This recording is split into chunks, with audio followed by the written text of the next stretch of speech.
Derek Sanderson Jeter grew up in Michigan, but he was born on June 26, 1974, in Pequannock, New Jersey. He and his parents lived in nearby West Milford, close to his mom's family. Their town was just a car ride away from New York City and Yankee Stadium. Derek's grandmother Dot was a huge Yankees fan. She grew up listening to games on the radio, cheering baseball greats Babe Ruth, Lou Gehrig, and Joe DiMaggio. She even waited online for hours to pay her respects to Ruth when he died and his body was on view at Yankee Stadium. Yankees legends. Babe Ruth, February 6, 1895 to August 16, 1948. George Herman Ruth Jr. began his baseball career as a pitcher for the Red Sox. In 1920, he was traded to the Yankees.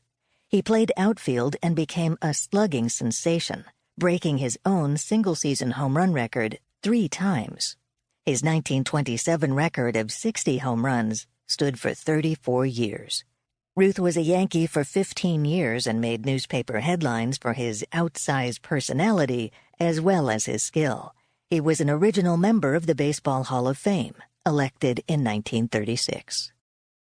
Lou Gehrig, June 19, 1903 to June 2, 1941.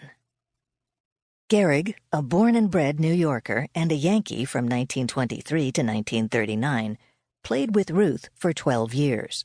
While Ruth got most of the headlines, Gehrig is also considered one of the best players ever and one of the most respected.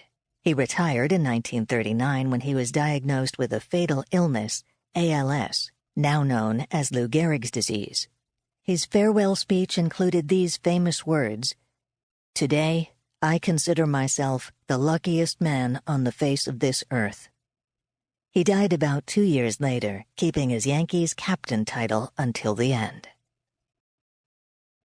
Joe DiMaggio, November 25, 1914 to March 8, 1999.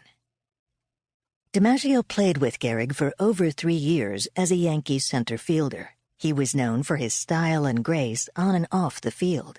The Yankees manager called him the most complete ball player I've ever seen. His record 56-game hitting streak in 1941 still stands. When Derek was 4, his family moved to Kalamazoo, Michigan. His father, Charles, a social worker, was going back to college to get another degree. His mom, named Dot like his grandmother, planned to work as an accountant.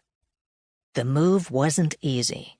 At first, Charles and Dot couldn't find a place to live. Landlords wouldn't rent to them. Why? Charles was black and Dot was white.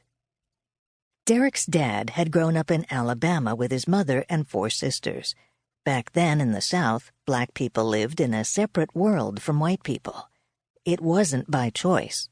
It was how white people wanted it. They wanted to keep black people apart, or segregated. Charles had to go to all-black schools, drink from water fountains that were for blacks only, and eat at different restaurants than whites. Dot, from New Jersey, had a big family with 13 brothers and sisters. She met Charles in Germany when they were in the U.S. Army and fell in love. Not long after, they decided to marry. Every summer, the Jeters took Derek and his younger sister Charlie to visit their grandparents. Their aunts, uncles, and cousins were all big Yankees fans. Derek became a fan, too. He already loved baseball, just like his dad. Derek knew that Charles had played shortstop in college. He'd seen his dad's scrapbook filled with photos, and he watched his father play softball games in Kalamazoo. Derek wanted to be like his father, so as soon as he could, he joined a t-ball league. Derek couldn't get enough of the game. He wanted to catch, throw, and hit whenever he could. For years, he'd try on his uniform the night before a game and parade around the house, checking himself in every mirror. When Derek was 6, Grandma Dot took him to Yankee Stadium. It looked bigger than anything he'd ever seen. What would it be like to be a Yankee, he wondered. Kalamazoo wasn't far from Detroit and Tiger Stadium. So back home in Michigan, Charles took Derek to see the Yankees play the Tigers. Of course, Derek rooted for New York. Charles, though, cheered on the Tigers. Growing up, Derek's father had hated the Yankees. The team was one of the last all-white ball clubs. They didn't hire a black player until 1955. That was 8 years after Jackie Robinson broke baseball's color barrier. Derek admired his dad and wanted to be like him. That's why he played shortstop. But he wasn't going to stop rooting for the Yankees. He'd seen them play, on TV and in person, and they were just so exciting to watch.